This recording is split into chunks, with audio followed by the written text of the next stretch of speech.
warahmatullahi wabarakatuh. Waalaikumsalam warahmatullahi wabarakatuh. Ya, jadi ya mungkin ini dulu ya. Jadi karena ini masih momen Lebaran, jadi minal aidin wal faizin, mohon maaf lahir batin. Ya, jadi saya secara pribadi mohon maaf bila selama ini ya di kelas kalian saya memiliki banyak kekurangan ya. Jadi di setiap tindakan mungkin atau perkataan saya yang kurang berkenan, tolong dimaafkan. Ya, ya mungkin itu awalannya aja. Kemudian, ya, jadi mungkin sekedar info buat kalian. Jadi sebenarnya minggu ini itu kan minggu ke-8 ya, harusnya itu minggu UTS. Tapi karena ini masih di himbauannya itu masih dilaksanakan online, jadi UTS-nya itu dilaksanakannya di minggu ke-9 ya. Jadi kalau untuk mata kuliah SAD sendiri atau akuisisi data ini, itu nanti kalau nggak salah UTS-nya lewat LMS atau online. Jadi materi hari ini itu bukan materi untuk UTS nanti. Jadi materi UTS itu kemarin yang mulai dari awal sendiri ada pengenalan ya, awalan dari SAD, sistem informasi data, kemudian ada sistem ADC ya kemarin ADC, kemudian kita belajar juga sampling and hold dan track and hold. Jadi ya kemungkinan materinya itu sampai di minggu ke-7 kemarin. Dan untuk materi UTS-nya cuma sampai itu aja. Dan kalau nggak salah itu pilihan ganda semua ya soalnya. Kalau nggak salah ada 50, 40 apa 50 soal. Nanti itu pilihan ganda. Nah itu untuk minggu depan PS-nya. Jadi untuk materi yang hari ini itu ya sebenarnya untuk setelah UTS sebenarnya. Tapi ya kita bahas ini dulu karena UTS-nya masih di minggu depan. Jadi waktu sudah ini ya sudah pada kembali ke kampus semua. Oke, jadi materi hari ini tuh ya bisa dibilang melanjutkan dari yang sebelumnya. Jadi kalau kemarin sudah belajar sampling dan quantising, jadi sampling dan quantising itu kan termasuk di dalam satu sistem pengakumulasi data. Jadi sampel data system. Di kalau di sini itu ya nanti dibahasnya ada sampling dan quantising dulu. Jadi kemarin sudah tahu sampling itu kan dia itu sebenarnya memecah sinyal kontinu dari input menjadi jumlah finite number. Jadi jumlah terbatas dari data point get point by jumlah. Jadi nanti yang dibaca sama ADC itu jumlahnya itu terbatas. Enggak yang enggak seperti sinyal kontinu yang dia itu nilainya tetap terbatas ke infinity. Kemudian ya karena nilainya itu terbatas, jadi kalau kita lihat gambar di sini itu kan ada gambar ini ya, sinyal kontinunya yang ibaratnya sinyal analog yang ada nilainya pada setiap waktu sama nilai sinyal diskritnya atau nilai sampelnya, jadi sampel X dan T ini di tiap periode waktu sampelnya, jadi 0, T, 2T, 3T, dan seterusnya. Jadi informasi di antara 0 sampai T ini atau T sama 2T di antara mereka berdua itu ada informasi yang hilang di sana. Nah, kemudian di sampling kiri itu ya dia itu yang bagus, dia harus flash memory space, jadi ibaratnya datanya itu harus kecil dan pengakuisisiannya itu harus cepat, itu yang bagus. Kemudian pada eh, sampel data system, jadi sampling system itu tadi, itu nggak hanya sampling aja, tapi nanti juga ada kuantitasi yang kita pelajari kemarin. Jadi kuantitasnya itu bukan voltage sebenarnya, lebih ke amplitude ya. Jadi salah satu amplitude itu kan bisa voltage, tapi kan juga bisa arus dan lain-lain. Seperti itu. Jadi ini adalah sampling, kemudian ada kuantitasi. Kalau kuantitasi itu kan proses mapping pada ini, nilai inputnya ya, atau nilai Y-nya atau nilai amplitude-nya to a smaller set rounding value. Jadi akan dibulatkan pada nilai kuantitasasi yang ada.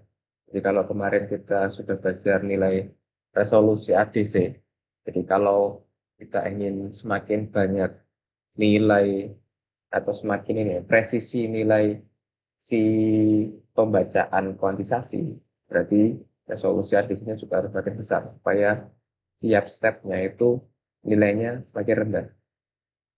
Gitu. Jadi bisa menyerupai sinyal analog. Kemudian each data point can have only one of limited number of jadi setiap sampling tadi yang ada di sini, jadi ini ada di sampling waktu 0, T, 2, T, dan seterusnya, itu hanya nilainya satu, atau termasuk salah satu nilai dari nilai kuantitasnya. Kemudian ini it's binary system using and bit, it's generated one. Jadi setiap stepnya ini, atau kuantitasi ini, dari ini kemudian ke daerah sini, itu selisihnya cuma satu LSB aja. Kemudian S level represented voted from half LSB to half LSB. Jadi satu level di sini, jadi ini ya, satu level di sini contohnya. Jadi ini misal level 1 yang ini level 0. Jadi level 1 ini dia tuh akan merepresentasikan sinyal yang ada di sini dan juga yang ada di sini. Jadi yang ada di atas sama di bawah. Nah ini sebenarnya bisa dirubah-rubah nilainya berdasarkan kalau di ADC itu menggunakan VREF-nya. Jadi kalau kita menggeser VREF-nya sebesar 1 LSB, itu nanti dia atau setengah LSB itu dia bisa nilainya seperti ini. Jadi di tengah-tengahnya ini dia akan berubah nilai pembacaan kuantitasnya. Nah kemudian di sini juga ada sampling frekuensi. Jadi sampling frekuensi kemarin kan sudah tahu ada namanya teorema Nagel. Jadi kalau di teorema Nagel itu kan nilai sampling atau frekuensi samplingnya itu harus 2 kali lebih besar. Jadi yang bagus sampling berarti itu kan harus ya cukup tinggi dari frekuensi inputnya. Jadi perubahan frekuensi inputnya itu kalau bisa jangan lebih dari 1 LSB di setiap samplingnya. Jadi perubahannya itu kalau bisa itu terbaca setiap ini tingkatannya. Jadi kalau di sinyal analog tadi yang di slide pertama itu dia kan sinyalnya kontinu. Ya, jadi setiap pembacaannya itu kalau bisa di tiap samplingnya itu jangan sampai lebih dari 1 LSB pembacaannya supaya tidak ada data yang hilang. Kemudian ini ada dikasih contohnya di sini.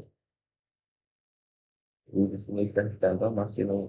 Misal ada fluoren sinusoidal, jadi di sinyal sinus yang memiliki slew rate-nya. Nah, slew rate itu bisa dibilang seperti gradien ya. Jadi kalau frekuensi sinyalnya sinus itu semakin besar, maka gradiennya pun juga akan semakin besar. Jadi maksimum slew rate-nya itu sama dengan amplitude dikali 2 PF-nya. Ya, F-nya ini frekuensi signalnya. Jadi misal subwoofer berarti kan A dikali 2 P dikali 1. Tapi kalau frekuensi sinyalnya semakin tinggi, nanti slave rate-nya itu juga semakin tinggi atau berarti gradiennya itu semakin kurang. Ya. Nah, jadi kalau untuk full range sinyal itu kan 2A ya. Jadi sinyal itu kan ya, biasanya itu misal sinus kayak gini. Nah, ini kan ada A-nya di sini, amplitudo atasnya, dan ini yang min A ya. Nah, jadi 2A ini adalah untuk full range-nya.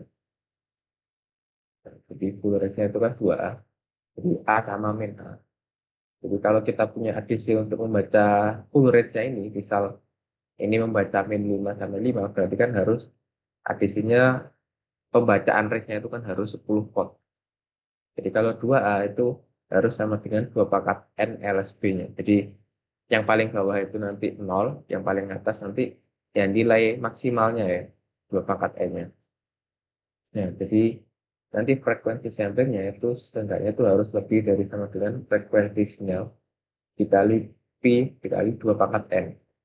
Dan ini tuh diambil sebenarnya dari persamaan yang ini. Jadi ini tuh diturunkan. Jadi maksimum flow rate-nya itu kan A dikali 2Pi F signal. Jadi kalau dimasukkan di sini, jadi A-nya itu kan berarti sama dengan 2 pangkat N per 2. Ya, berarti kalau A-nya dimasukkan ke persamaan ini, jadi diganti kan ya. Jadi 2 pangkat N 2 itu untuk mengganti A-nya. Berarti sisanya tinggal 2 pangkat N dikali Pi dikali F signalnya. Jadi itu ya, untuk membaca si frekuensi samplingnya itu setidaknya harus membutuhkan nilai 3. Kemudian ini it is usually possible to obtain an adequate representation of the input with a lower sampling frequency. Jadi ya sebenarnya itu masih possible untuk ibaratnya untuk mendapatkan representasi sinyal input dengan frekuensi sampling yang rendah. Tapi nanti ketika ibaratnya direkonstruksi dengan DAC ya, DAC converter. Nah, ini harus ditambahkan dengan low pass filter. Jadi kalau sinyal frekuensi rendah itu nanti bisa ibaratnya karena ini ya, frekuensi samplingnya itu rendah, jadi nanti itu bisa DAC-nya itu harus ditambahkan komponen low pass filter supaya outputnya itu lebih smooth, lebih bisa menyerupai yang aslinya. Ya karena tadi pasti ada noise kalau kita samplingnya itu pada frekuensi rendah. Oke, jadi seperti itu. Kemudian juga ada aliasing ya. Jadi aliasing kemarin itu yang mungkin sudah tahu. Jadi ini adalah problem atau error yang terjadi ketika kita melakukan sampling sinyal dengan frekuensi yang terlalu rendah. Jadi aliasing expression offset of sample it appear to have come from a signal of the completely different frequency from the real. Jadi karena frekuensi samplingnya itu terlalu rendah, makanya sinyal yang direproduksi itu akan berbeda dengan frekuensi aslinya. Seperti itu. Jadi itu ya, namanya aliasing. Jadi jangan sampai lupa aliasing itu tadi ini hasil rekonstruksinya atau complete atau sinyal hasil rekonstruksi itu berbeda dengan sinyal aslinya. Ya, contohnya seperti yang di bawah ini. Jadi ada poin A, poin B, poin C, dan D. Ini ada gambar di RGBD. Jadi untuk yang pertama itu adalah kalau frekuensi samplingnya itu 2 kalinya. N-nya itu lebih dari 2 kali. Ini contohnya misalnya ada sinyal, itu dia samplingnya ada di beberapa titik ya. Jadi dia lebih banyak titiknya. Jadi ada di sini, dan seterusnya. Jadi ini nanti bisa merekonstruksi sinyal aslinya. Jadi sinyal aslinya itu ini, yang garis titik-titik. Kalau yang cuma titik lingkaran ini adalah titik sampling atau data point. Jadi kalau di sini tuh bisa di sana hasilnya tuh bisa direkonstruksi. Ya, kalau dilihat dengan mata pun dia bisa ini ya, lebih jelas sebenarnya. Kemudian kalau N-nya itu sama dengan 1 di gambar yang B, itu nanti misal ini ya, si N-nya sama dengan 1 ini berarti maksudnya sinyal samplingnya itu sama dengan frekuensi sinyalnya sendiri. Jadi karena sinyal samplingnya sama dengan frekuensi sinyalnya, itu nanti setiap data yang disampling itu bakalan sama persis nilainya pada tiap nilai samplingnya. Jadi di waktu 0 itu ada di sini, kemudian di periode T1, kemudian ada di 2T, 3T, 4T, dan seterusnya itu kan nilainya bakalan sama. Ya karena tadi frekuensi samplingnya itu sama persis dengan frekuensi sinyal aslinya. Nah, otomatis nanti kalau direkonstruksi itu diibaratkan seperti garis lurus saja. Nah, sedangkan ini sinyalnya harusnya bentuknya sinusoid. Jadi ini satu frekuensi eliminated.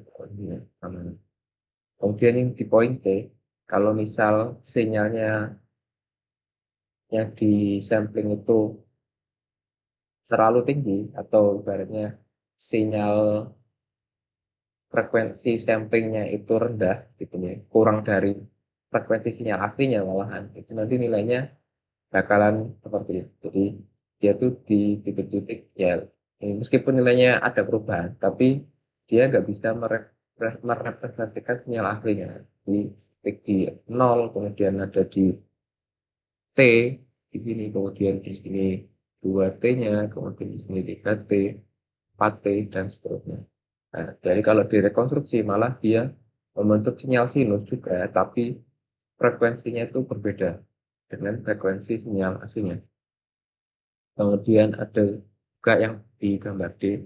Kalau misal nilai sampling atau frekuensi samplingnya itu di antara 1 dan 2 kalinya, di misal kita punya frekuensinya di sini adalah ini ya 10 Hz, berarti di sini tuh minimal harusnya kan frekuensi samplingnya harusnya 20 Hz, tapi di sini misal hanya 15 Hz, itu nanti hasil samplingnya itu akan ini ya, dia negatif alias frekuensi. Jadi kalau yang C itu kan positifnya, jadi dia itu aliasing, tapi masih membentuk sinyal positif. Apa? Seperti positifnya kalau di yang poin D atau gambar D di sini itu akan reverse-nya. Jadi misal yang pertama dari atas, tadi ini nanti turunnya ke bawah, turun ke bawah dan baru ke atas. Nah ini misal kalau frekuensi samplingnya itu di antara 1 sama 2 kali sinyal aslinya. Jadi itu. Kalau yang C itu adalah kurang dari frekuensi aslinya. Jadi ini adalah macam-macam aliasing yang bisa terjadi kalau kita ini kurang ya. Yang B, poin B, C, dan D ini adalah kalau kita frekuensi sampingnya itu terlalu rendah. Kemudian di sini, ini once the signal has been sampled, there is no way of knowing what happened between sample. Jadi ya, seperti yang di poin awal lagi, ketika sinyal disampling itu kan kita tidak tahu apa yang terjadi di antara setiap sampelnya sebenarnya. And we therefore assume the original signal frequency was the lowest which could exist for that set of sample. Jadi kita mengasumsikan sinyal aslinya atau frekuensi sinyal aslinya itu was the lowest, yang paling rendah ya, we call it is produce of set of sample. Jadi ya ibaratnya itu adalah sinyalnya yang bisa nanti rekonstruksi atau direpresentasikan. Kemudian ini juga kita bisa mencari nilai aliasinya. Jadi frekuensi aliasing. Jadi FA di sini kan ini ya.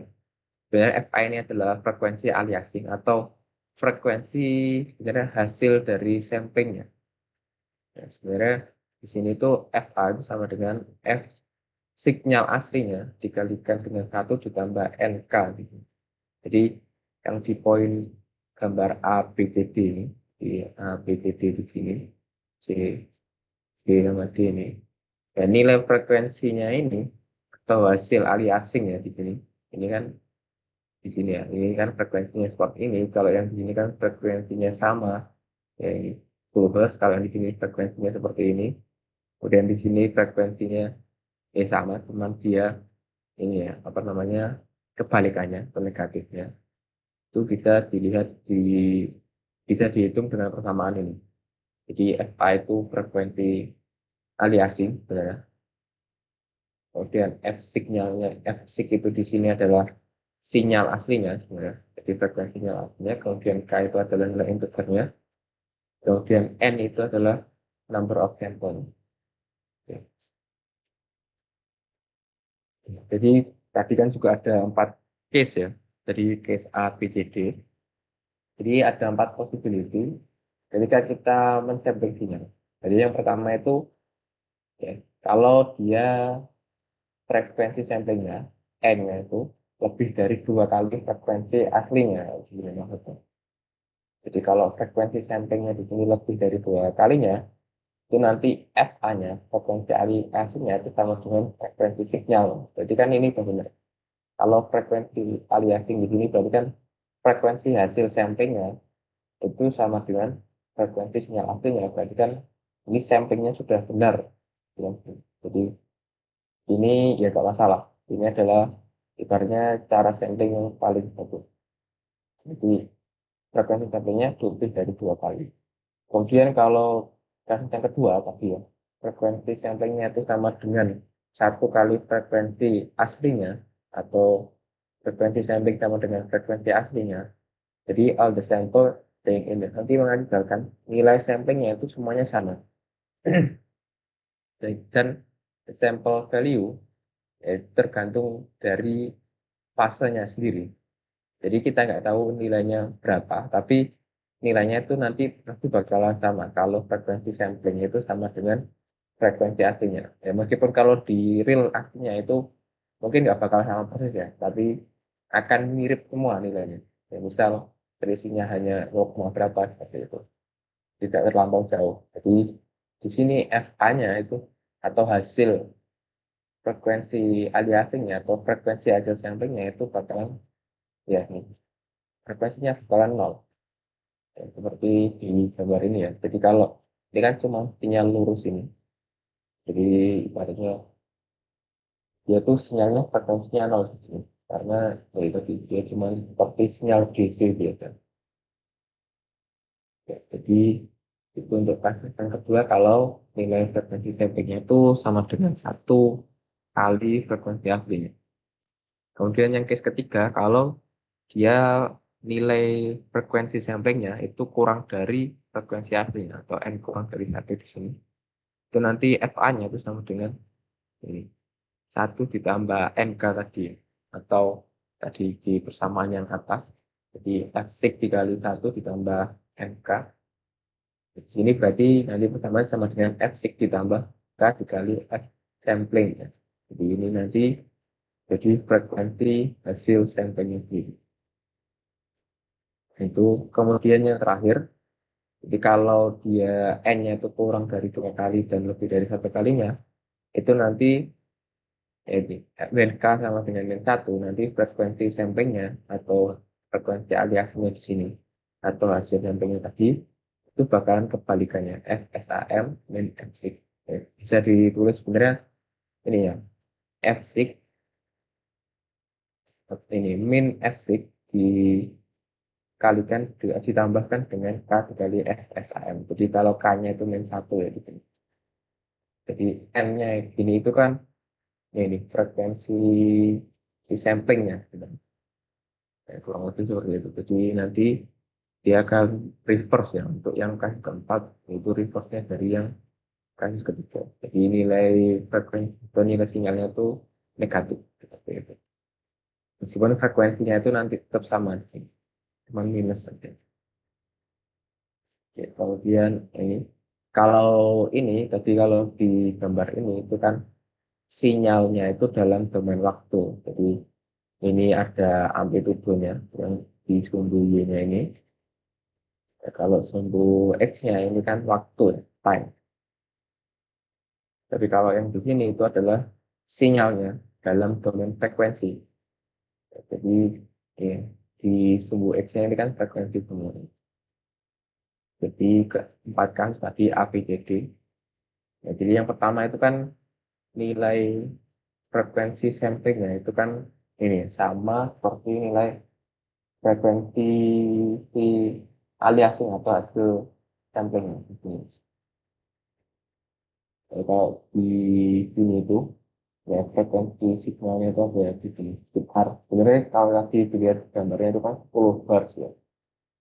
Di kasus A ini itu harusnya tuh frekuensi samplingnya itu di sini. Ini F6 sama F10-nya itu di sini. Jadi gambarnya itu kayaknya salah. Harusnya itu yang F6 dan F10. Kemudian yang B itu kan kalau ini ya tadi apa namanya sampling frekuensinya itu yang tereliminasi. Jadi FA-nya itu tadi dia kan ini di nol. Ini hasil frekuensinya.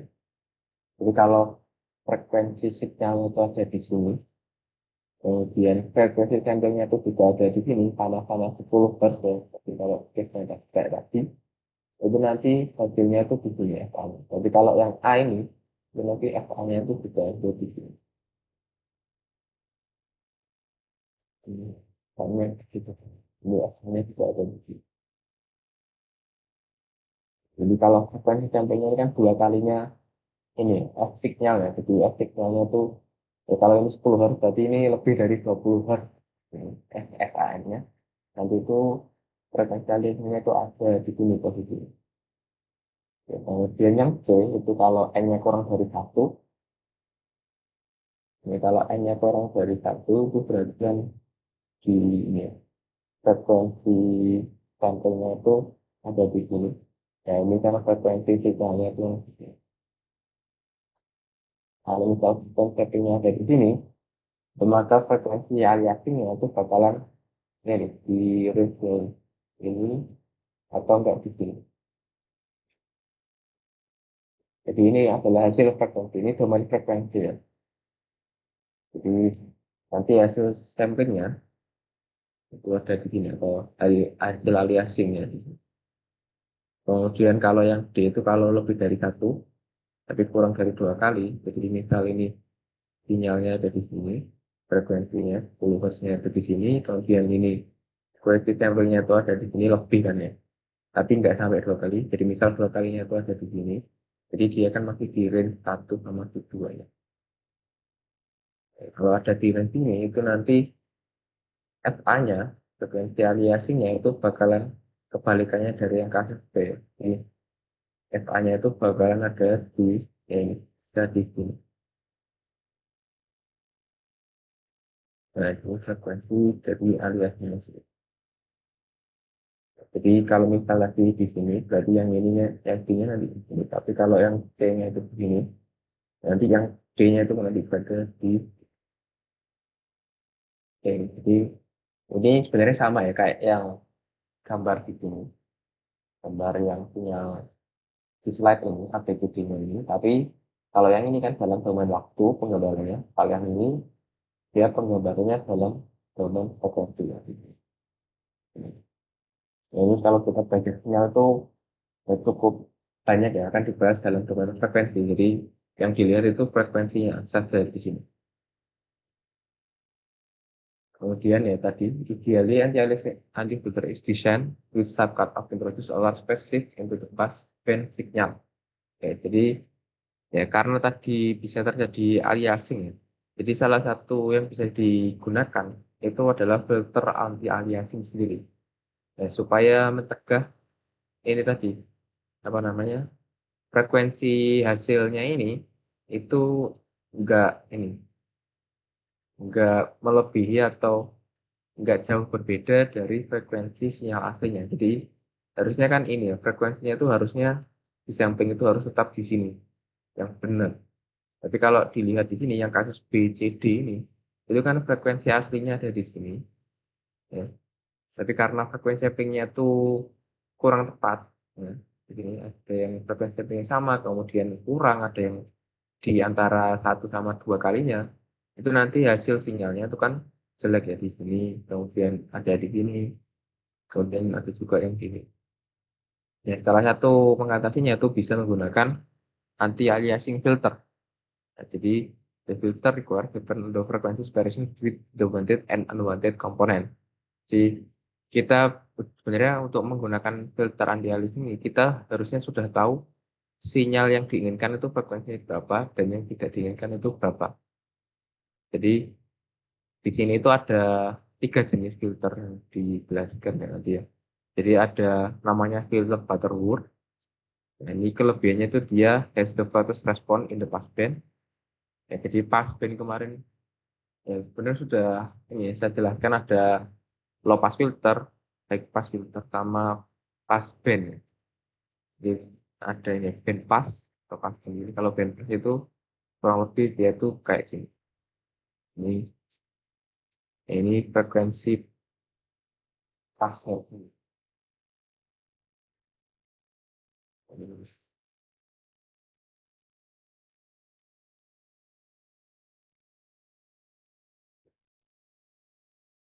Jadi ini tadi ini domain frekuensinya jadi di sini sama di sini.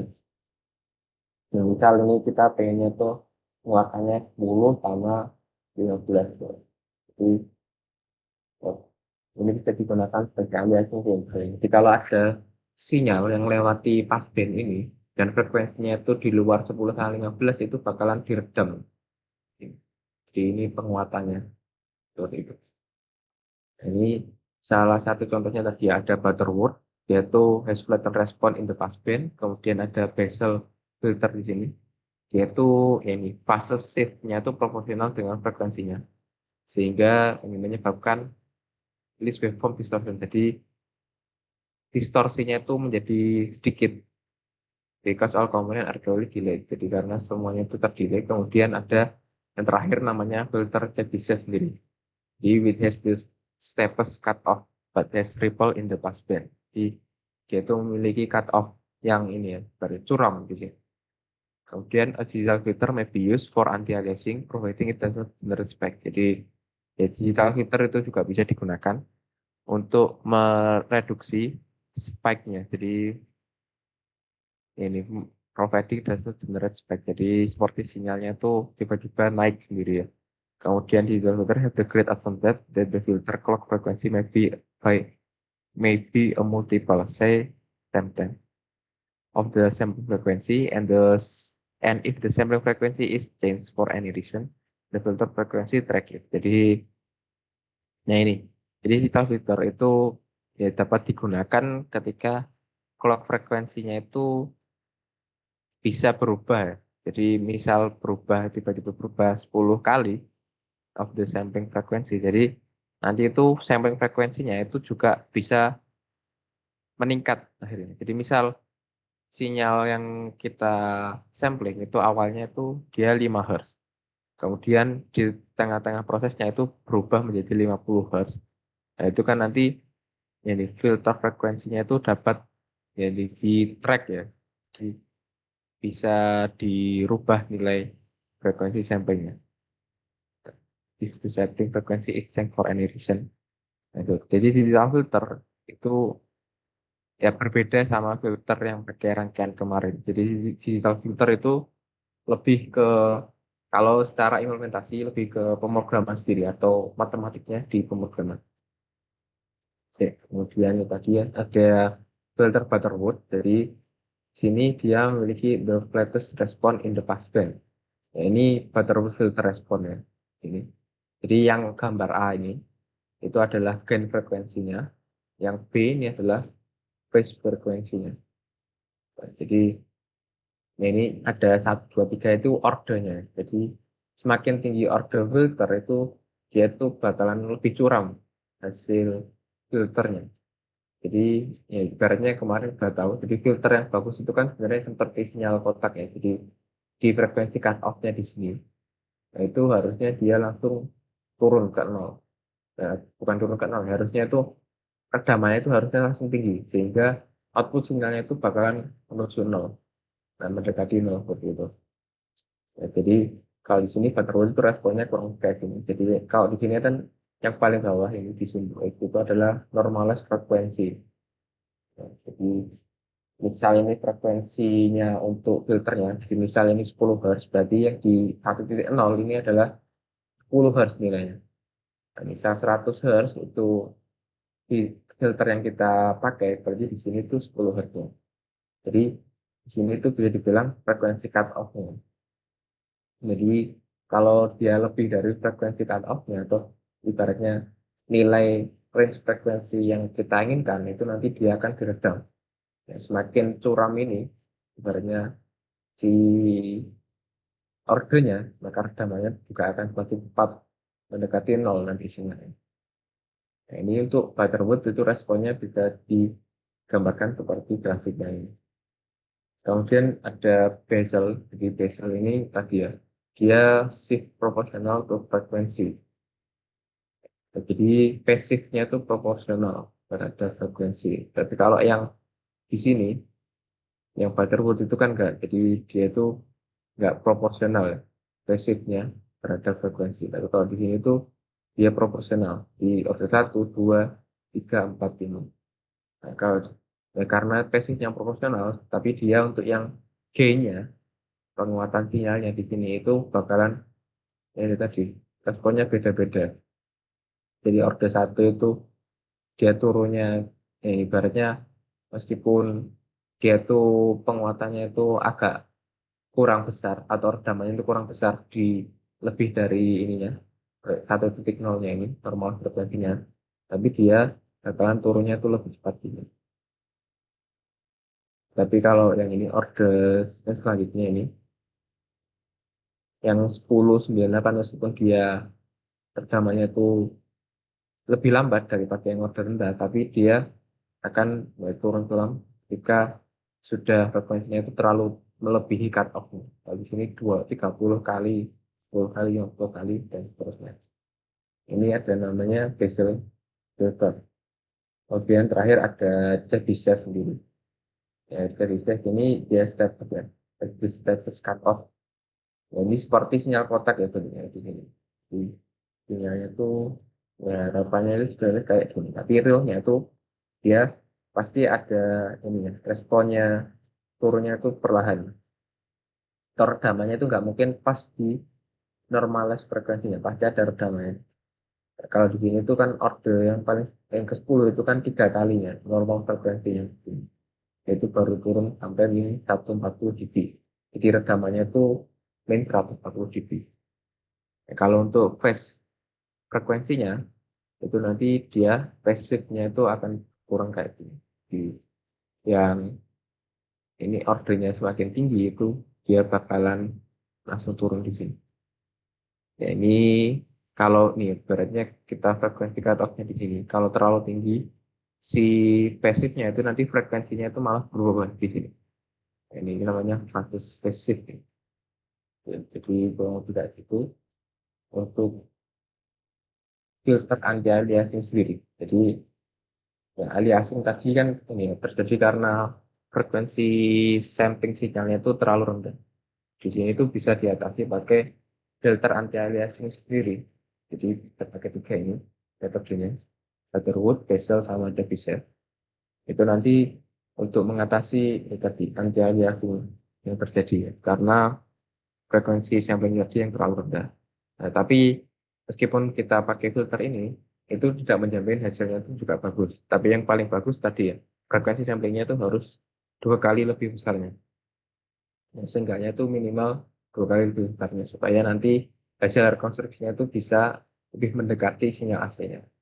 Nah, oke, kurang lebih seperti itu untuk anti aliasing. Sampai sini dulu ada yang ditanyakan? Gimana? Yang lain? Eh, Pagi Pak, Ya, mau nanya sih Pak, tapi nggak terkait materi tentang sistematika UTS sih, Pak. ya, Nah, eh, pemberitahuan surat edaran yang kami dapat tuh sampai sekarang itu mata kuliah SAD nggak ada di jadwal Pak. Untuk tadi Bapak bilang kan ada 50 soal pilihan ganda. Nah, untuk pelaksanaan UTS-nya berarti di hari apa Pak? Terima kasih. ya. Kalau untuk pelaksanaannya ini ya, saya juga belum dapat waktu dari apa namanya Pak Haji sendiri, kan koordinatornya Pak Haji ya. Tapi kemarin itu Ya. sudah di ini ibaratnya sudah dirancang untuk soal UTS-nya, dan karena ini tuh online makanya itu nggak ada di ininya apa namanya kelasnya ya. Nah, itu untuk waktunya mungkin nanti menyusul.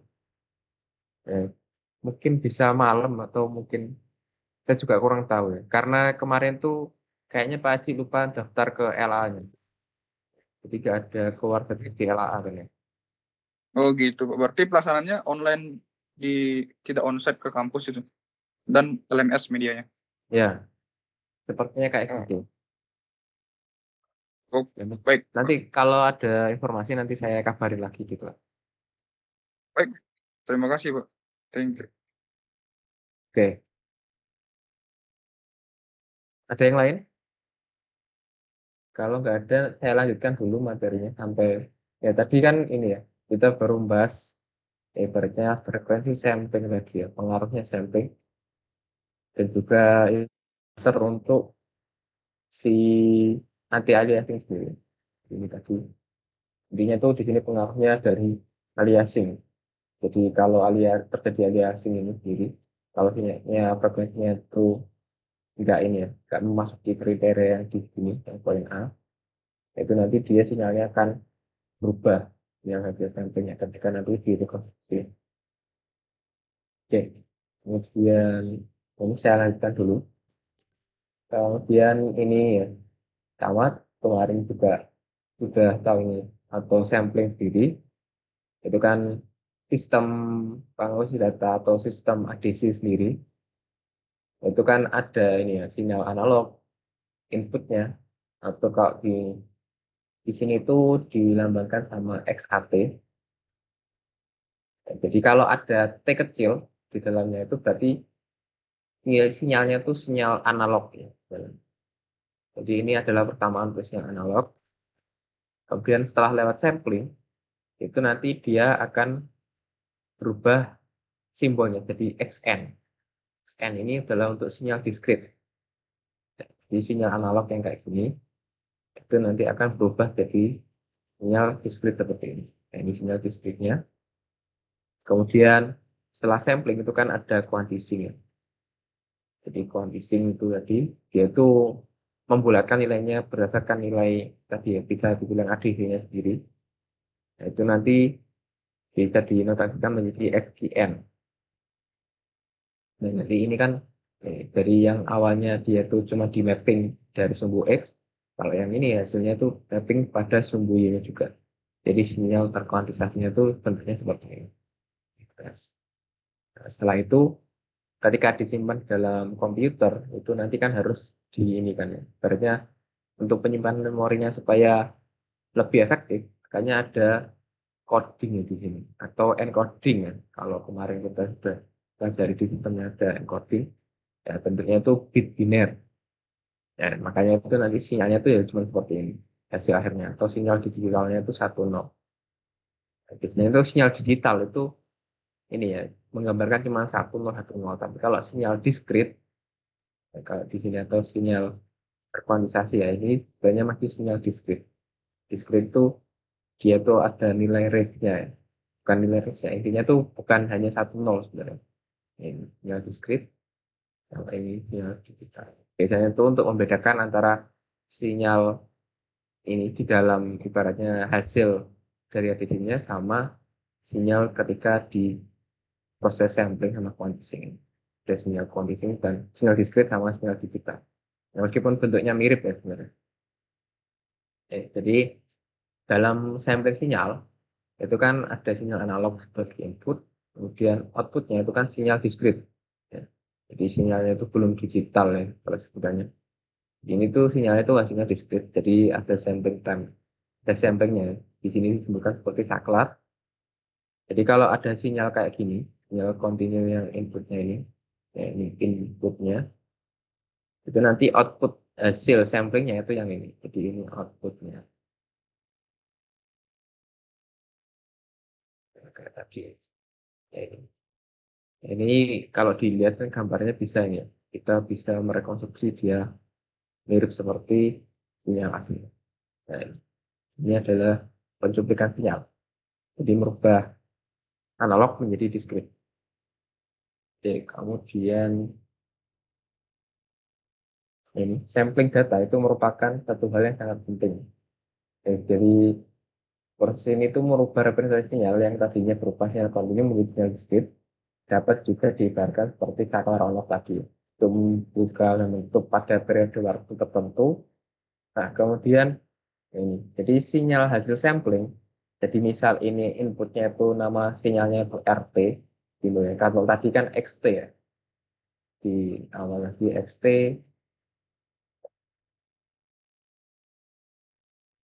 di kalau XT, itu kan sinyal diskritnya itu namanya XN.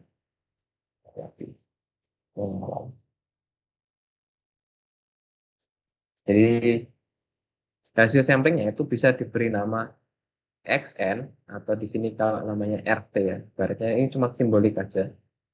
Misal inputnya namanya RT, continuous signal. Kalau di sampling atau hasil samplingnya itu nanti R start T sini. Atau bisa ditulis juga RN.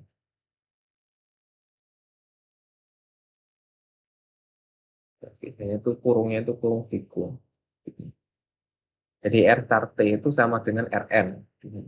Jadi sinyal sampling ideal R start T dapat kita nyatakan dalam bentuk kalian sinyal input RT dan sinyal delta plus prime PT.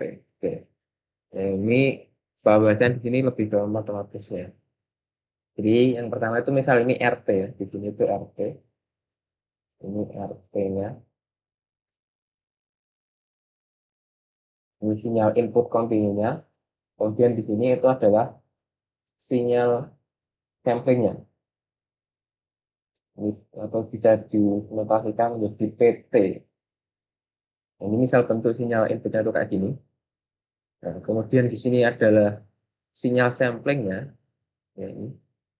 Jadi sampling itu kan hanya di periode waktu tertentu kan, di T, 2T, 3T. Jadi kalau PT itu kan bisa dituliskan atau persamaannya itu adalah sigma N dari min hingga sampai hingga dari ini tadi.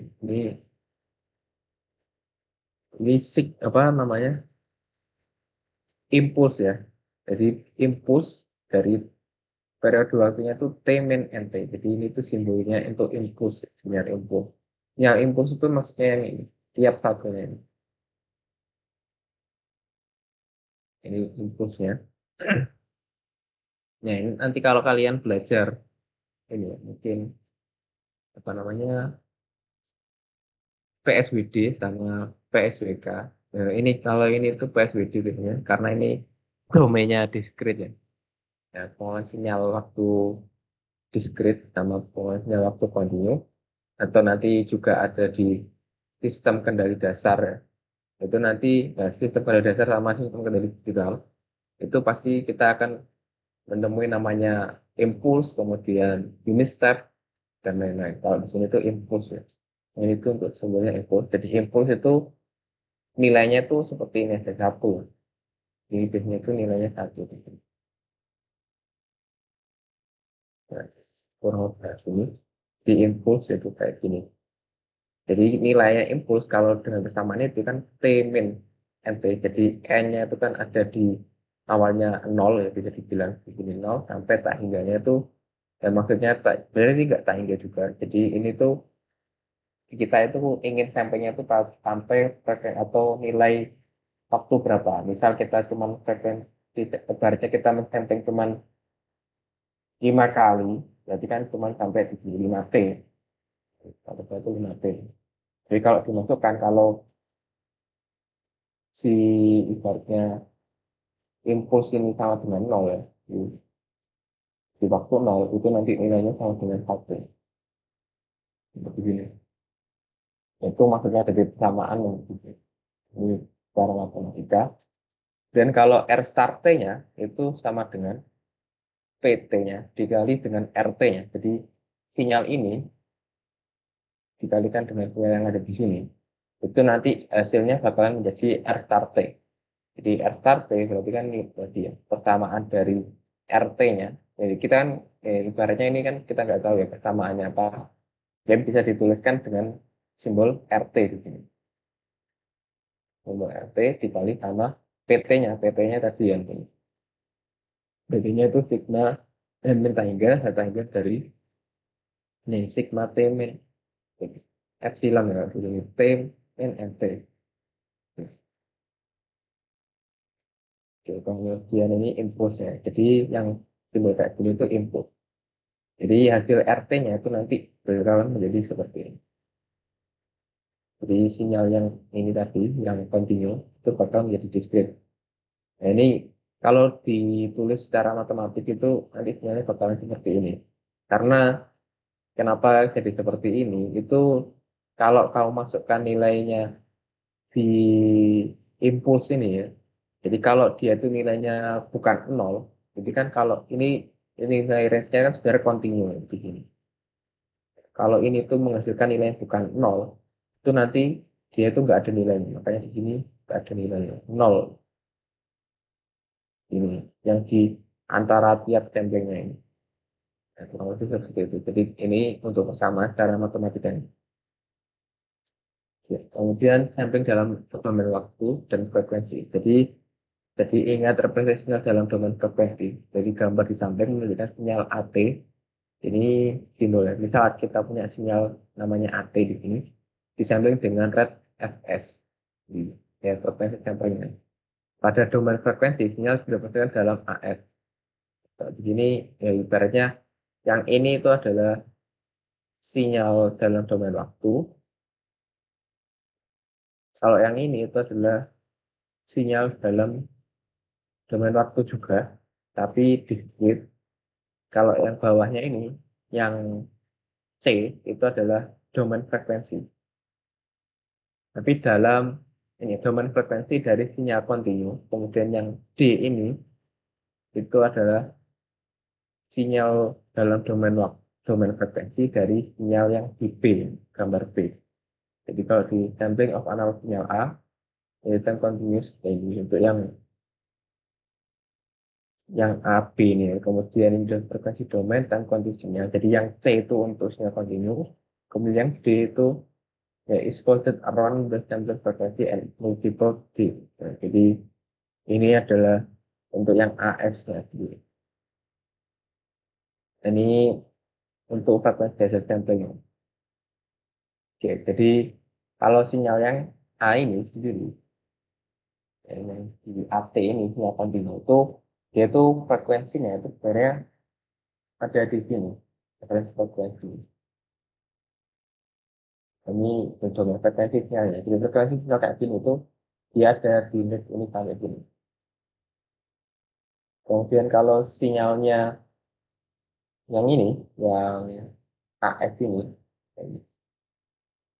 ada sampingnya. Itu kalau digambarkan frekuensi sampingnya itu simbolnya itu atau hasilnya itu kayak gini. Kemudian ini AT sendiri itu ini, apa namanya untuk merubah bukan AT ya ini sebenarnya. Ini sebenarnya harusnya AF di sini, AT. Yaitu sigma T ini minta hingga sampai bukan sigma integral minta hingga sampai hingga dikali AT-nya atau sinyalnya dikali E min J omega T dt. Jadi ini tuh sebenarnya persamaan Laplace ya namanya. Jadi ini untuk merubah si AT-nya itu dalam domain frekuensi. Jadi secara matematis proses pencuplikan adalah dengan mengkalikan fungsi kontinu AT dengan sekuensial pulsa Dirac sehingga menghasilkan sinyal fisik domain waktu. Jadi kalau ini sebenarnya itu untuk domain frekuensi. Yang ini itu adalah sinyalnya untuk hasil samplingnya tadi. Jadi kan di pencuplikan itu dengan mengkalikan ya, si sinyal ini ya namanya apa namanya ini sinyal continuous kemudian dikalikan dengan ke sinyal discrete. Tapi kalau di sini tuh sebenarnya bukan dikalikan ya, ini lebih ke dia itu di konvolusi namanya. Ini tuh istilahnya konvolusi. Makanya di sini AT itu jadi AT mental. Itu mungkin sekedar pengetahuan aja. Ini sebenarnya materi tambahan aja. Ya ini sekedar tahu. Jadi ini mungkin persamaan secara matematis. Kemudian ada sampling limit. Jadi dalam melakukan pencetikan terdapat batasan yang harus dipatuhi. Ya, jadi sesuai sama teorema Nyquist sendiri ya. Frekuensi samplingnya itu harus lebih dari sama dengan 2 F max. Atau untuk lebih aman itu frekuensi samplingnya itu harus lebih dari 2 F max ya. Nah, jadi kalau sel ini ada sinyal, jadi frekuensi aslinya itu aslinya di sini. Ini frekuensi asli sinyalnya. Kemudian kalau frekuensi samplingnya di sini, itu ini bandwidthnya itu kurang dari fs per 2. Bandwidth itu BW di sini adalah frekuensi asli sinyalnya. Ini agak sinyal input ya. Kemudian ini ketika fs-nya itu dua kali. Kemudian kalau frekuensi samplingnya itu sama dengan frekuensi sinyalnya, kalau gini fs per 2-nya ya. Jadi nanti dia itu ada di sini. Di frekuensi samplingnya, kemudian di sini itu dia frekuensi asli. Tapi kalau bandwidthnya atau sinyal aslinya frekuensinya itu lebih dari fs per 2-nya. Ini salah satu kondisi kayak gini. Nah ini frekuensi samplingnya kan ada di sini ya. Nah ini nanti itu bakalan terjadi aliasing karena ini range-nya itu ada yang potongan sini. Harusnya itu kan seperti yang di ini sama ini ya. Kiri sama BW sama dengan Fx2 sama BW kurang dari sama dengan Fx1. Itu kondisi yang harus dipenuhi dalam ini kalau digambarkan dalam domain frekuensinya. Dan ini salah satu contohnya. Jadi misal kita punya sinyal XT, pertamanya adalah 3 cos 200 pt. Ini biasanya kan ini simbolnya itu kan omega T ya, 3 cos omega T, kemudian 5 sin omega T. Nah, itu omega berarti kan 200 pt ini kan berarti kita sudah tahu omeganya rumus dari ini. Karena omega itu kan 2 pi F ya. Jadi 2 pi F itu omeganya. Dan kalau di sini itu kan 200 pt. Ya, berarti kalau di sini itu yang 3 cos 200 ini itu kan 2 pi-nya, 2, 2 pi F kan, omega T. Berarti di sini tuh frekuensi yang sinyal pertama itu adalah 100 Hz. Kemudian yang kedua itu frekuensinya 300 Hz. Kalau yang ketiga ini itu frekuensinya 600 Hz. Jadi misal ada sinyal kayak gini, itu kan gabungan dari tiga sinyal sinus sama kosinus ini. Sinusoidal sama kosinus ini. Itu kalau dijumlahkan itu nanti ibaratnya sinyal itu masih mirip seperti sinyal osilasi juga. Jadi kalau ditanya berapa frekuensi Nyquist-nya, jadi ya, karena ini tadi ya, telepon Nyquist itu kan harus minimal 2 kali sinyal frekuensi sinyal aslinya. Kemudian yang kedua bila dibakar frekuensi bentuknya 500 Hz, bagaimana sinyal waktu diperoleh. Ya. Ya, mungkin yang pertama itu frekuensi Nyquist-nya. Itu kan harusnya frekuensi dari sinyalnya ya, acuannya harusnya 2 kali frekuensi sinyal aslinya. Jadi kalau di sini itu kan frekuensinya ada banyak ya, ada 100, 300, ada 600 Hz. Nah itu dan nanti harus pakai frekuensi yang mana untuk Nyquist.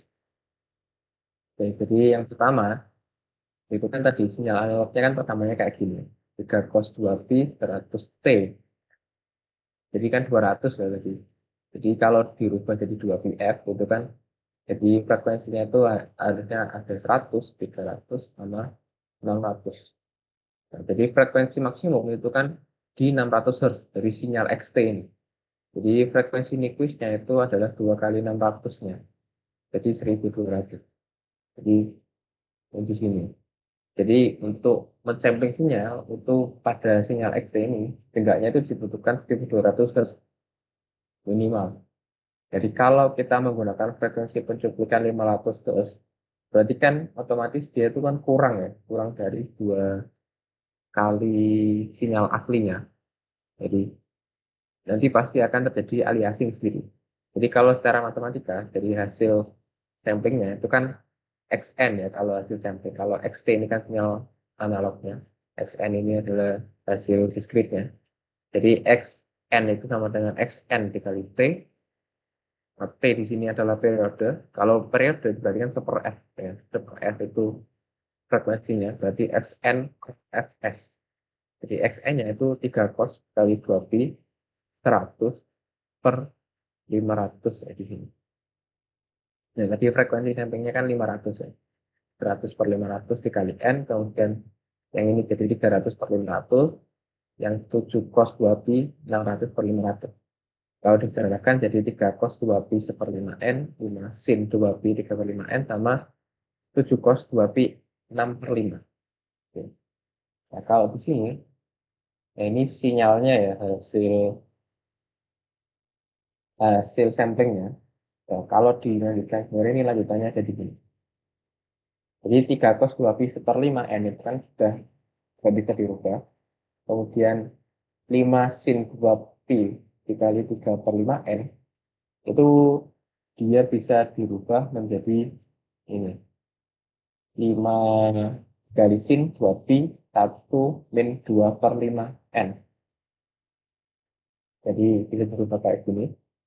Yaitu sebenarnya ini ya, kalau kalian tahu sin cos, itu kalau bisa dirubah bentuknya kayak gini. 1 min 2/5. Kalau 5 sin 2 pi 1 itu kan ibaratnya bisa hilang. Sisanya itu tinggal min 2/5-nya aja. Ya, kalau di bawahnya turun itu kan 2/5 ya, tidak min 2/5. Kalau yang bawah itu kan 7 cos 2 pi 1 plus 1/5 gitu. Ya karena 2pi sendiri itu kan 2pi itu kan 360 derajat. Jadi kalau apapun yang dijumlah dengan 360 derajat itu kan akan kembali ke nilai asli. Nah, ini makanya satunya itu hilang di sini.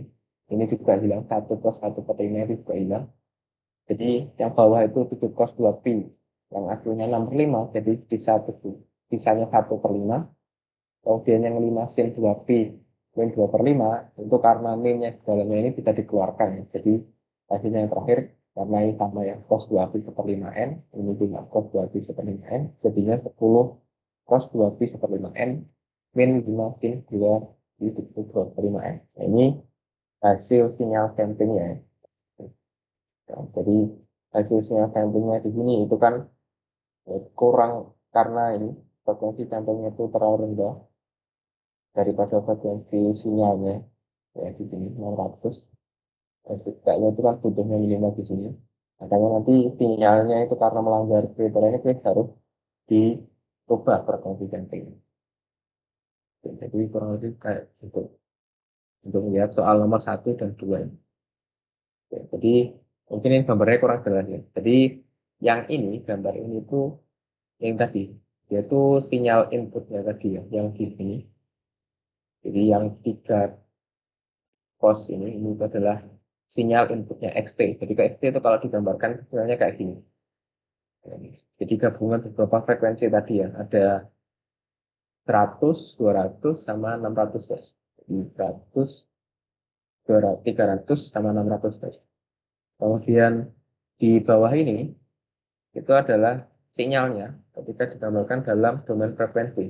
Jadi di sini ada frekuensi 100 Hz-nya, di sini ada frekuensi 300 Hz-nya, dan di sini ada frekuensi 600 Hz. Nah, gini. Kalau kamu lihat di sini, itu kan frekuensi 100 Hz itu kan amplitudenya 3 ya. Kemudian frekuensi 300 amplitudenya 5, frekuensi 600 Hz itu frekuensinya amplitudenya 7. Oke, jadi kalau di sini itu ya ini 100 Hz itu frekuensi dia 3, yang ini 5, yang ini 7 ya. Jadi frekuensinya itu tadi beda-beda untuk setiap amplitudenya itu beda-beda untuk setiap frekuensi. Jadi kalau digambarkan itu kayak gini sinyal dalam domain frekuensi ya. Maksudnya seperti ini. Kemudian yang ini kan sinyal aslinya yang di sini. Ini inputnya. Kemudian yang ini hasil samplingnya. Nah, ini samplingnya.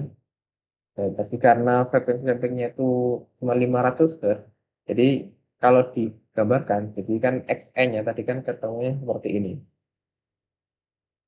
Di sini cuma 10 cos 2pi/5n min 5 sin 2pi dikali 2/5n.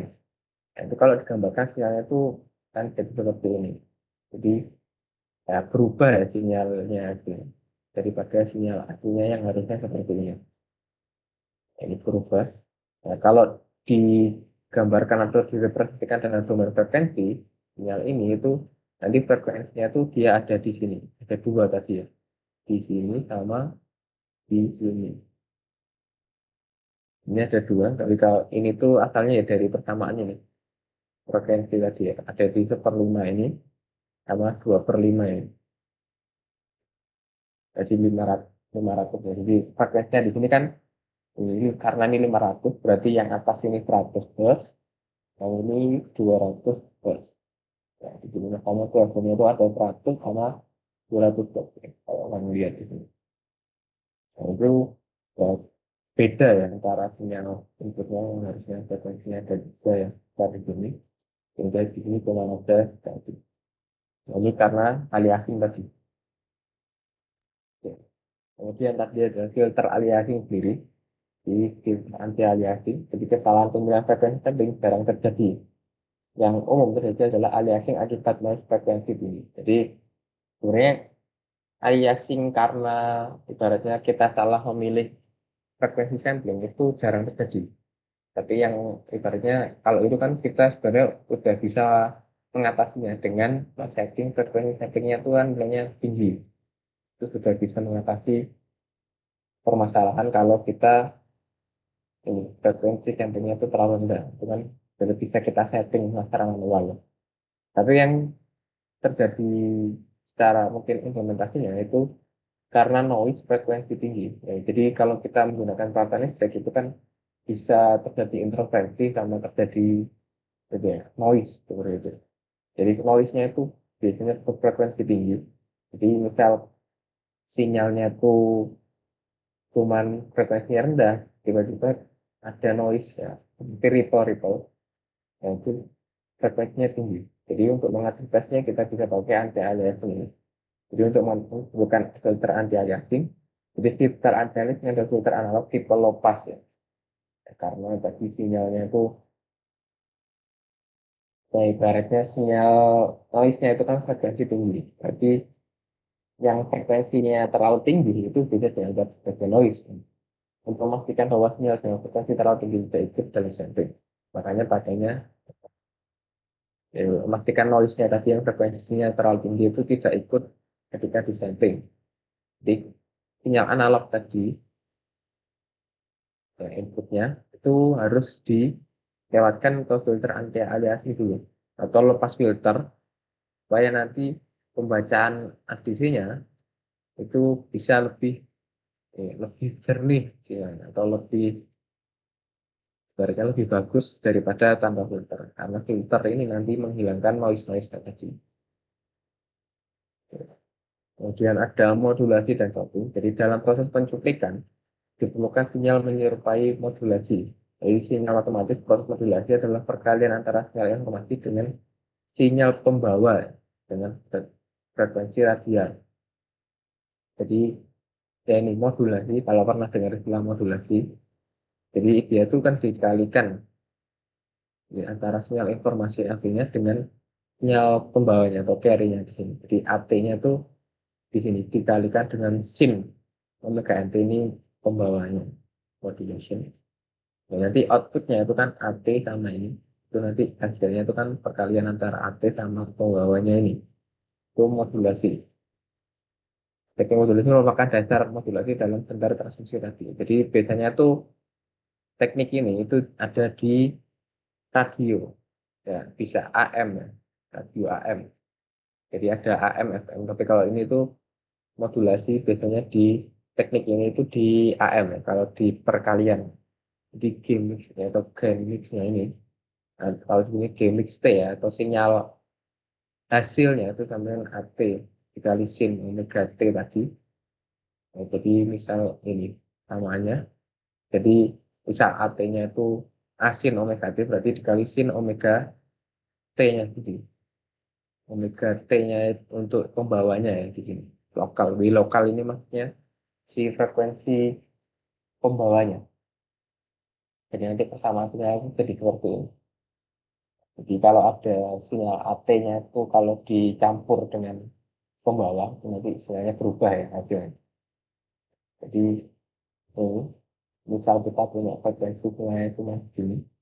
Tapi kalau di sampling nanti itu bakalan ada di sini frekuensinya.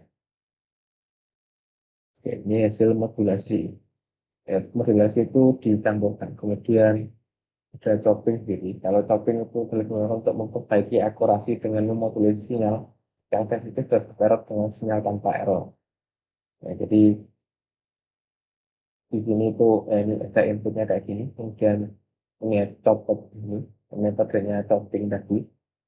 Jadi chopping itu persamaannya itu bisa ditulis seperti ini secara matematik. Ya, tapi kita ibaratnya cuma tahu ini aja ya, karena metode choppingnya sama ya, inputnya nanti digabung dengan frekuensi stopnya ini.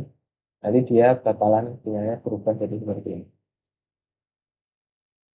Nah ini ya berubahnya seperti ini. Kemudian ini ada DCR, kemudian ada sinyal proses di dalamnya. Kemudian nanti kalau dia masuk ke proses selanjutnya, jadi untuk menghilangkan toppingnya, yaitu tinggal dimasukkan lagi aja, digabungkan antara sinyal hasil topping sama frekuensi topnya yang tadi, itu nanti bakalan kembali ke sinyal aslinya. Nah, ini sama ya, ini sama. Jadi nanti sama. Seperti modulasi juga sama ya. Jadi kalau dia ada, kita tahu sinyal pemodulasinya berapa, itu nanti kita bisa ibaratnya mengambil data aslinya itu yang seperti apa. Jadi ini input, laptop seperti ini. Nah, ini nanti kalau ada sampelnya di sini, nah ini kan tahu yang bagian top yang mana, itu nanti bisa dihilangkan sinyal-sinyal yang hasil laptopnya. Ya, jadi satu middle and something dulu. Editor fundamentally in their information content. Oke, jadi itu untuk metode copying. Kemudian ada noise sendiri kalau misalnya serangkaian proses sampling bisa direduksi dari saklar dan kapasitor. Kemarin di sampling and hold atau track and hold sendiri.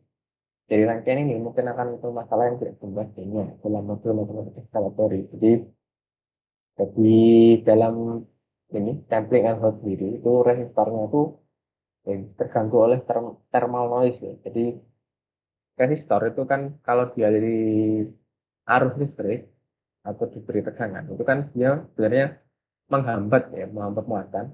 Nah, menghambat muatan itu merubahnya energinya itu sebenarnya listrik menjadi panas. Nah, kalau bahan resistor itu panas, otomatis dia itu ya ibaratnya kemampuan menghantarkan listriknya itu juga berubah meskipun kecil. Makanya di situ ada noise. Dan noise-nya itu persamaannya ini akar 4 KT RBW. Tanya ini Kostata Boltzmann. Ya kurang lebih itu ya ini ada noise-nya. Kalau kita ini tadi resistornya itu ada sedikitnya. Ya, mungkin case-case seperti ini itu dipakai kalau kita itu benar-benar membutuhkan sinyalnya itu yang benar-benar ya, presisi tinggi. Jadi kita harus juga memperhitungkan noise seperti ini. Jadi biasanya itu di industri ya terutama, yaitu kalau butuh sinyalnya yang bagus, tapi range panasnya atau range thermalnya dari komponennya itu bisa range tinggi itu harus ada kompensator seperti ini. Ya, jadi kurang lebih seperti itu. Ini belajar aja. Kemudian ada juga namanya jitter. Jadi jitter itu pada kenyataan proses sampling itu tidak seideal yang direncanakan. Jadi kalau tadi proses sampling itu kan misal ini ada T, kemudian 2T. Nah, jadi di antara tiap waktu sampling itu kan ibaratnya waktunya itu idealnya itu sama ya, sama persis. Tapi pada kenyataan itu nggak mungkin sama persis. Ya mungkin ada noise atau mungkin ada error sedikit yang tidak terlalu besar. Jadi osilator buffer amplifier merupakan sumber noise yang mana akan ikut menyebabkan noise pada saat terjadi input sampling. Jadi itu bisa menghasilkan input, ini error samplingnya, itu nanti jadi disebut namanya jitter. Jika noise mengubah switching level dari buffer, maka input keluaran akan memiliki delay yang bervariasi. Jadi, jika noise mengubah switching level, jadi nanti itu ada delay ya, tergantung dari input masukan. Kemudian jitter menyebabkan pergeseran sinyal input terhadap posisi ideal. Oke, mungkin lebih jelasnya itu seperti ini. Jadi efek jitter itu seperti ini kalau dilihat ya. Jadi ini ada X sama lingkaran di sini. Di mana X-nya itu adalah cuplikan realnya. Kalau yang lingkaran ini itu harus adalah cuplikan idealnya atau seharusnya itu dia mencuplik di bagian sana. Jadi yang lingkaran itu idealnya. Tapi kenyataannya itu yang terjadi adalah yang di X-nya sendiri. Dan kalau dilihat ini kan range-nya itu nggak terlalu besar ya ini TAC ini.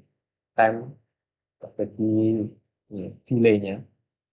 Jadi kalau misal harusnya samplingnya kan di lingkaran ini, tapi karena saya di terdiri itu X-nya itu malah terjadi di sebelumnya atau sampling realnya itu terjadi di sebelumnya. Kemudian yang di case ini juga, misalnya yang di sini, itu malah ibaratnya cuplikan realnya itu agak telat ya, dibandingkan harusnya atau idealnya. Jadi jadinya itu yang terjadi adalah cuplikannya itu nggak sama persis dengan frekuensi sampling yang kita inginkan. Jadi, ini pasti ada sedikit error gitu. Ya, ini contoh-contohnya. Jadi yang biru ini, garis biru itu adalah real samplingnya. Kalau yang garis putih-putih di sini itu adalah sampling yang terjadi atau realnya, real sample momennya. Yang ini kalau lihat ini itu kan selisihnya itu sebenarnya cuma sedikit. Tidak terlalu banyak pengaruh sebenarnya. Jadi ini misal kita ingin presisinya tinggi itu kan ya berarti ini harus diatasi efek jitter. Setidaknya kita tahu efek jitter. Berarti cara mengatasinya itu dia bisa kita rubah rangkaian tadi ya, sampling method-nya itu supaya lebih presisi respon. Oke, kemudian ada filter, jadi rangkaian elektronika untuk melewatkan cara berkualitas filter. Ya, jadi kalau ini itu adalah low pass filter ya gitu, low pass filter. Jadi kalau di sini itu ya, di sini itu adalah passband ya. Jadi frekuensi yang ada di range ini sampai ini itu akan kelihatan. Kemudian yang di sini itu namanya transition band. Jadi dia itu sudah mengalami redaman tapi belum rekamannya itu belum terlalu maksimal. Kemudian kalau dilewat di sini itu adalah stop band. Jadi di root ini frekuensi yang ada di root ini itu bakalan benar-benar teredam mendekati nol. Itu filter. Kemudian ada dan di perancangan filter ya. Jadi perancangan teknologi bahan sumber itu dibedakan atas dua bagian. Itu ada namanya filter analog sama filter digital ya. Di filter analog itu bisa dikombinasi dari pasif sama filter aktif. Misalnya tuh filter pasif itu hanya terdiri dari rangkaian RLC, tapi kalau aktif itu biasanya ditambahkan dengan semikonduktor atau biasanya tuh op-amp dan transistor kalau umum. Kemudian sedangkan filter digital itu dapat dibedakan menjadi dua jenis yaitu filter infinite input response atau IR sama finite input response atau FIR. Di filter infinite input response atau IIR atau FIR atau finite input response. Ini FIR. Nah, jadi kalau filter digital itu ya bukan kebanyakan bukan di rangkaiannya tapi di algoritma gitu. Algoritma secara matematika atau pemrograman. Ini. Jadi filter digital itu kurang lebih ini. Pokoknya kalau filter analog itu dia ya, bermainnya di rangkaian elektronikanya. Jadi kalau filter digital itu lebih ke algoritmanya secara matematis. Oke, kemudian ini tadi juga ada mesin filter low pass. Jadi ini ada low pass, kemudian di sini ada high pass, kemudian di sini ada band pass. Yang ini adalah band atau rejection ya di sini. Jadi di sini itu band rejection kalau di sini itu gambarkan itu kayak yang gini sebenarnya. Jadi dia itu ada ibaratnya frekuensi yang di reject. Nah itu untuk macam-macam filter kemarin juga udah tahu. Kemudian ini ada FIR ya, filter finite untuk respon. Jadi sinyal hasil penunjukan dapat dengan mudah terdelay pada dalam waktu. Jadi FIR ini adalah filter yang tanggapannya berindah ya, namanya finite ya. Dalam pembuatan FIR ada beberapa metode yang dipergunakan. Ada rancangannya seperti moving average, kemudian direct dengan integral Fourier dan juga metode window. Nah, jadi ya, kalau pernah dengar istilah namanya moving average, kemudian integral Fourier, kemudian ada window, nah itu ya, metode-metode itu kan sebenarnya ini ya, yaitu metode secara matematis, filter ini namanya filter matematis. Jadi kalau moving average itu dengan merata-rata nilainya. Dan misal kita ingin ya bekerja punya sinyal diskrit gitu ya. Jadi misal kita beberapa sampel itu kita nilai rata-rata. Jadi misal tiap 5 sampel itu kita tentukan nilainya, itu nanti keluar hasilnya perkiraannya. Jadi itu mungkin apa? Jadi ini mainnya di istilahnya dia itu sebenarnya filternya itu di algoritma matematikanya. Kemudian ada window. Jadi kalian bisa cari tahu sendiri mau average seperti apa, ada window seperti apa. Kemudian kalau di IR sendiri, infinite response filter adalah dengan filter yang mau contohnya tak beriringan. Ini kalau misal responnya itu infinity. Oke, mungkin itu aja dari materi hari ini. Jadi tadi ya, ini filter. Ada filter dengan rangkaian atau filter diskrit ya, atau dengan metode matematik. Jadi bisa pakai korek dan lain-lain. Oke. Oke, mungkin itu aja untuk hari ini. Hanya 40 menit. Ada yang ditanyakan?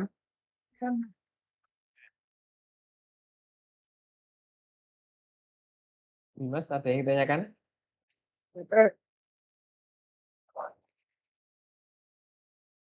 Dari saya cukup. Dimas Herianto, ada yang ditanyakan?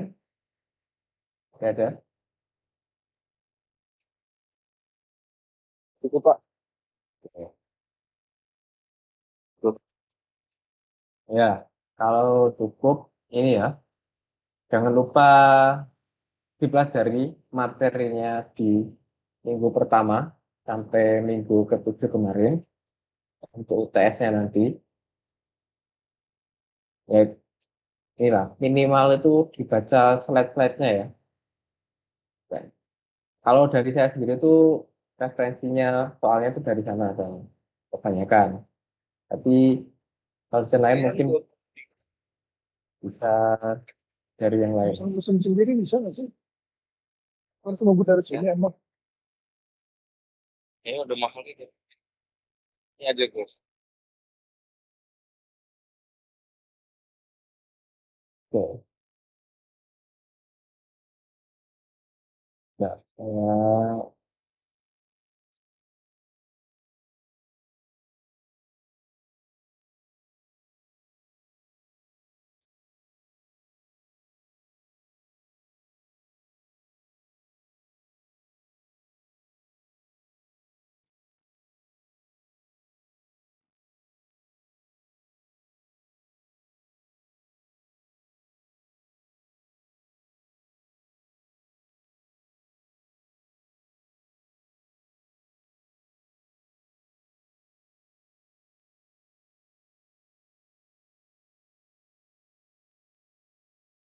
ini bisa di-scan ya presensinya.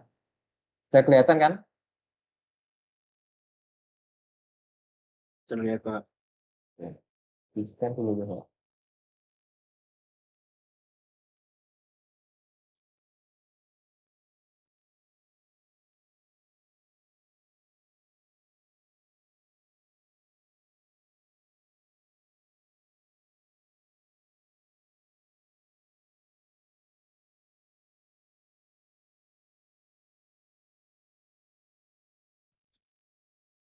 Kalian ini sudah kembali ke Bandung apa belum? Kebanyakan. Apa masih pada di rumah? Sudah, Pak. Sudah di Bandung. Rindu. Saya belum, Pak. Iya, tahu, Pak. Oke, minggu depan ini ya, sudah kalau bisa sudah di kampus semua. Baik, Pak. Baik. Ya mungkin setelah UTS nanti itu mungkin minggu 12 kayaknya sudah untuk petugasan untuk registernya sendiri. Kalau dilihat di LMS itu harusnya materinya sudah nggak terlalu banyak.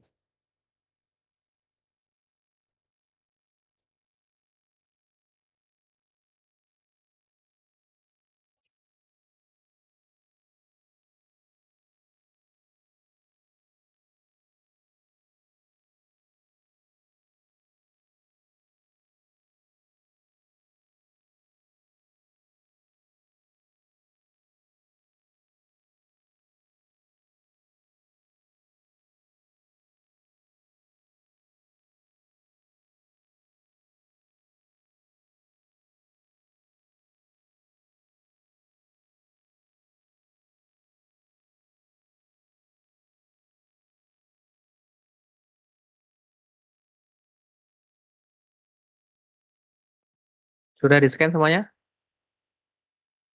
Sudah. Sudah, Pak.